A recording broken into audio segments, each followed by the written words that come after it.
Here are few different solutions if your iPhone 3D Spatial Scenes wallpaper not working.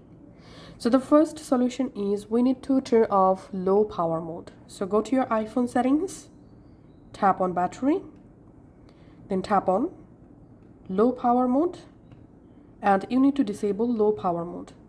After doing this, just go to your iPhone lock screen and check your 3D Spatial Scenes wallpaper working or not. And the next solution is force restart your iPhone. Sometimes force restarting your iPhone can fix this kind of issues. To force restart your iPhone, press the volume up button one time, volume down button one time, and you need to long press the power button. Let's do it. Volume up button, volume down button, and long pressing the power button. Do release your fingers from the power button until your iPhone screen goes black. Still, don't remove your fingers from the power button until you see the Apple logo appears. Now you can just remove your fingers from the power button.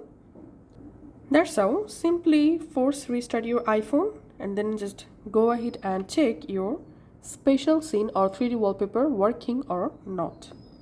And the next solution is turn on spatial scene while you are creating the wallpaper. To do it, go to your iPhone settings and just tap on wallpaper, and here you have to choose your current wallpaper, then tap on lock screen to customize, and here you find this spatial scene option, so make sure to activate the spatial scene, and now just tap on done. Now go ahead and check your 3D wallpaper working or not. And another solution is you can change your wallpaper photo. So some photos actually don't support the spatial scene. So this is a photo. Let's tap on use as wallpaper. And as you can see, this photo does not support the spatial scene effect. So you need to use a different photo to do it. So let's select this photo as wallpaper, and we can see this photo supports 3D spatial scene. So that's how you can actually go ahead and fix 3D spatial scenes wallpaper not working on your iPhone problem. Thanks for watching.